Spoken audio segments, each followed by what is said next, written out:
Self management की दृष्टि से अगर अपन देखें तो खुद के शरीर का आधा हिस्सा हम निगलेक्टेड किए हुए हैं।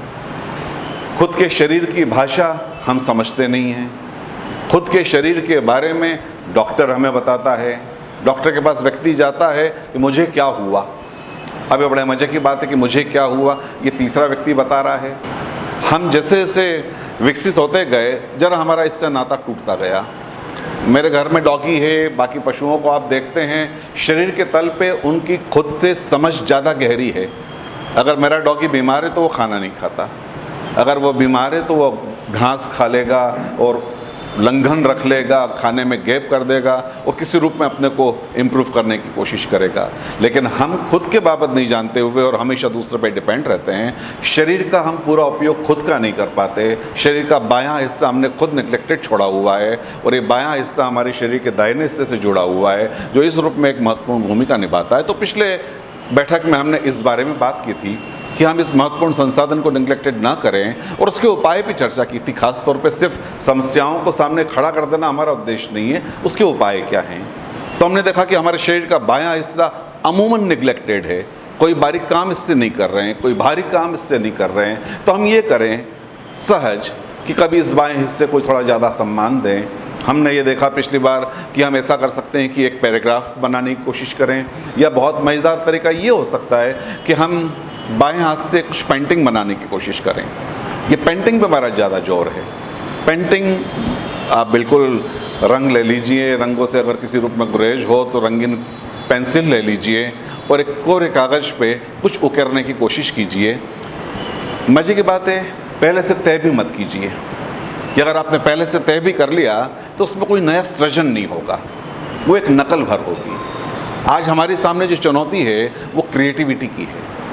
एक व्यक्ति जब हम इसी क्लासरूम में गुजरते हैं तमाम तरह की स्थितियों से और जब हम एक खेल रूप में एक सेशन लेते हैं साइकोथेरेपी का, कम्युनिकेशन को इन्हांस करने का, कि हम यहाँ किसी को बुलाते हैं और आप ही किसी साथी से कहते हैं कि इन्हें टॉपिक दीजिए, उस समय जो आपका परफॉर्मेंस होता है वो दरअसल आपका परफॉर्मेंस होता है, उसमें ताज़ापन होता है। अगर हम पहले से आपसे कुछ तैयारी भी करवा के बुलवाते हैं प्रेजेंटेशन के नाम पे तो जी हाँ उसमें आपकी ऊर्जा लगी होती है, उसमें आपका रिसर्च होता है, लेकिन ज़रा ताजगी का अभाव होता है। वो रटा हुआ बासी सा होता है जिसमें आपने खूब मेहनत करके कुछ किया होता है काम। दोनों चीज़ों का हम आनंद लेते हैं।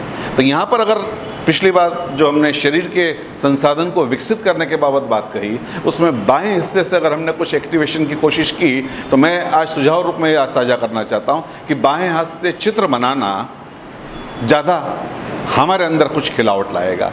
ये बाएं हाथ का चित्र बनाना हमें राइट ब्रेन से कनेक्ट करेगा। बहुत से लोग जो चित्रकारी का शौक़ रखते हैं, ख़ासतौर पे आज एक चित्रकारी मंडला आर्ट की सामने आई है और अगर आप आर्टिकल्स पढ़ें आज की तारीख में और उस तरह की चीज़ें हम देखते हैं कि मंडला आर्ट को सीधे सीधे मेडिटेशन से जोड़ा जा रहा है कि जब आप मंडला आर्ट को ड्रॉ कर रहे होते हैं तो आपको पता नहीं होता कि अब ये चीज़ कहाँ आगे जाएगी और ये चीज़ अब आगे जाके कहाँ किससे जुड़ेगी एंड सो ऑन।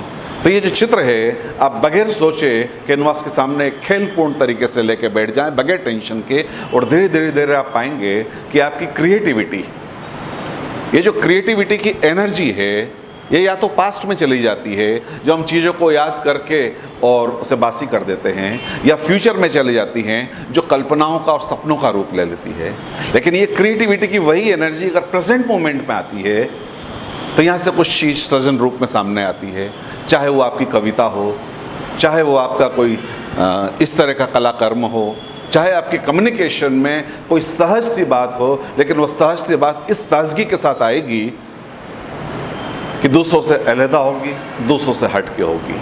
तो शरीर के तल पे एक सबसे महत्वपूर्ण जो हमारी बाधा है हमारे शरीर का एक हिस्से का निगलेक्टेड होना, उसे रिवाइव करने के लिए ये सुझाव मेरा है। करके देखें तो अंदर आप एक खिलावट महसूस करेंगे।